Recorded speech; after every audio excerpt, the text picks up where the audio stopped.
white people will recognize you with your hairstyle. So if you change your hairstyle, they won't know it is you.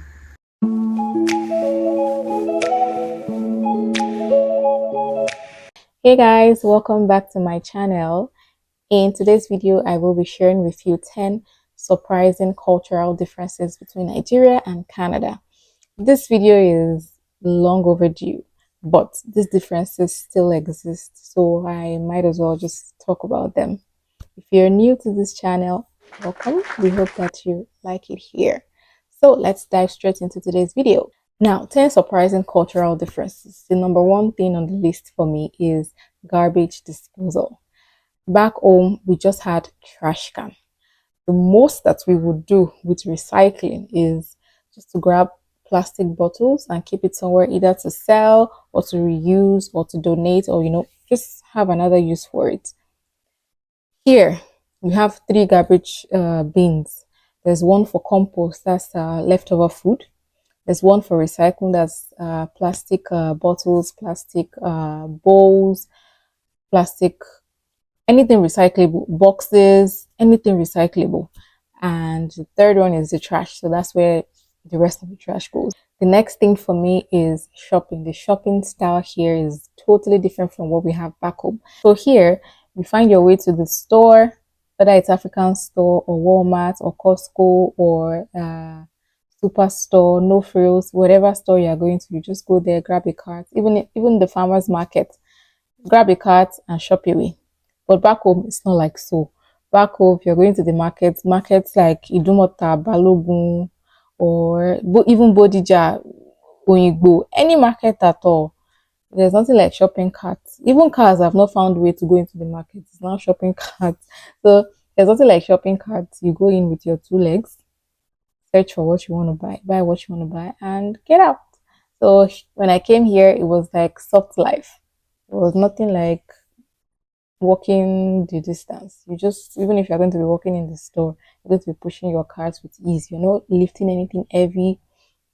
Our shopping carts in Nigeria are people they call alabaro, people that help people carry their merchandise or their produce or whatever they bought from the market.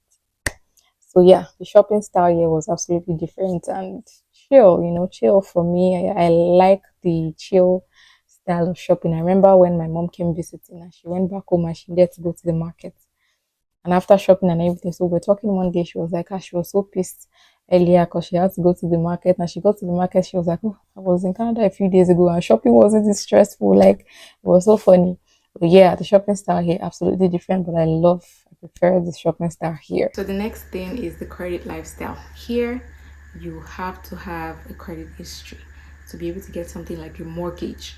Now, back home, if you don't have money, you don't do stuff. So if you have your money to build your house, you have to have your cash to buy a car and things like that. But here, buying a house, it's quite expensive, except you have your cash, then yes. But if you're going to be getting a mortgage, for example, you need credit history. You need to show the financial institution that you're credit worthy and you're able to borrow and pay back. So I did a little bit of research before coming here, and then I got a credit card of a balance of just $2,000, and then I just put my phone bill and my internet bill on it because I didn't want to go overboard. I still wanted to run the card. So whenever they take out my phone bill, I just give it 2 to 3 days and I pay back. I don't want to owe anyone. I mean, that's the culture back home. You don't owe anybody. If you're going to be doing anything, you have your money, you have your cash in hand. So yeah, credit lifestyle here, I wasn't used to it. It's not something that we do back home, but it's something that you have to do here, to be able to achieve something. So yes, that's one thing that was shocking for me. The next thing, the weather. I came into this country in minus 14 degrees. It was freezing. I mean, minus 14 is below freezing, I think. It was freezing. It was cold. I knew Canada was cold, but I did not know it was cold. Canada is cold. So coming here from a warm climate, it was pretty shocking for me to feel that it was that cold. I mean, I had a friend that had told me that, oh, Canada is very cold, even colder than a freezer. And I'm like, well, we'll survive, right? And I got here, I'm like, oh, this was what she was talking about. It was really cold. Layering, putting on tubes and all the jackets that I bought from Yaba Tejo, none of they didn't work because it wasn't made for this climate, or it was weak or something, I don't know. But I had to buy some, jackets here fit for this weather. And the weather wasn't fun for me, but I adjusted. Now -14 is like a breeze, unlike when I first came. The next thing on my list is the laundry style. Now here you have a washing machine and you have a dryer, because winter is like 6 months in a year here. So which sun are you going to use to sun dry clothes? Unlike back home where you have a washing machine or you hand wash. Once you're done washing, you spin or squeeze and then you sun dry. Here there's no sun that wants to dry your clothes in those cold months, and it's just convenient with the dryer. So here I found that when I got here, in each unit or apartment or building of apartment or house, you would have a washing machine and a dryer for ease of laundry. And if you don't, there's a laundromat, but most of the building of apartments and houses have in building or in unit laundry, which is the washing machine and the dryer. This I found very convenient because most times you don't even need to iron the clothes after the dryer is done. Just throw it on, or just put it on the hanger and put it in your closet. The next thing is the DIY lifestyle. Tell me why I bought furniture and I had to assemble the furniture by myself. So when I newly came, I needed to furnish my apartment. So I went to IKEA, got some tables, center table, side table, work desk, work chair, and then this TV stand thing, because most landlords don't allow you poke holes in the wall. So I didn't want to hang the TV. So I bought those furniture, bought the bed, and then I brought everything home and I had to assemble. It took me weeks. I had to buy tools. I had to buy, a screw gun to make things a lot convenient and easier for me. So, I enjoyed the DIY project. I always enjoy a DIY project, but it could be exhausting sometimes. Meanwhile, back home, if you're going to be buying any furniture, it's already made. All they need to do is deliver it into your house. Like, you are not assembling your couch, you're not assembling your table, you're not assembling anything. They will bring it as it is. The people that bring your furniture will be the ones to assemble it in the house there and then. That is even if it needs assembly. For example, your bed frame.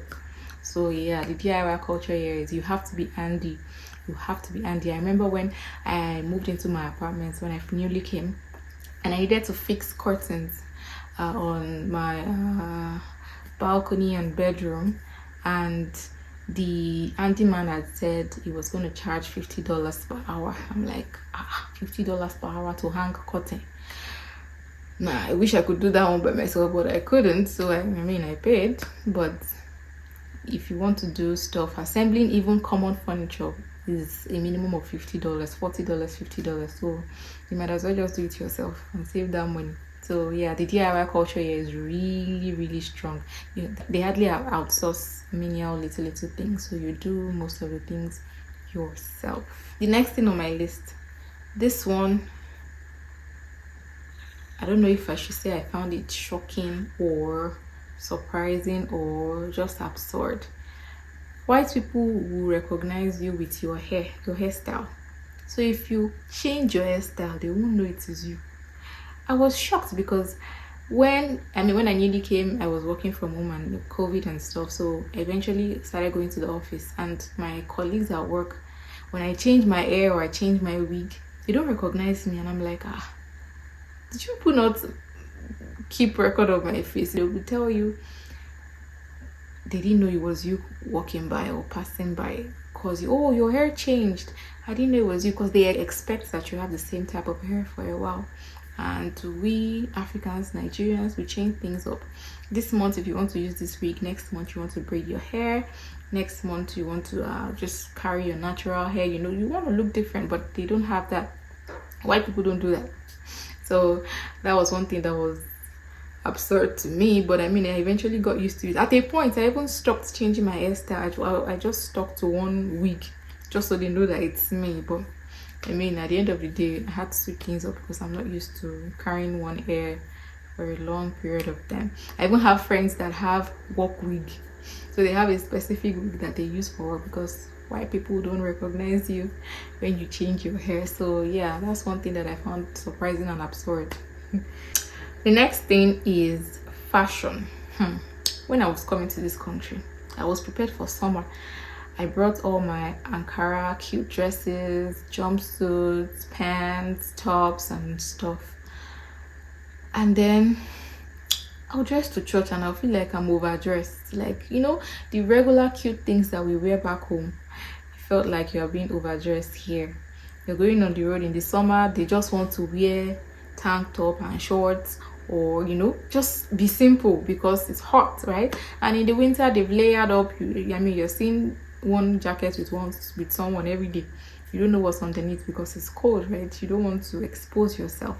So I found it very awkward that they don't dress as much as we do back home. I mean, even in the summer when it's hot, you know, you should at least be fancy and all. They don't do all that fancy stuff. They don't have time for it. They either put on hoodie or joggers, shorts in the summer, leggings, Lululemon leggings everywhere, like nothing too fancy as as they call it.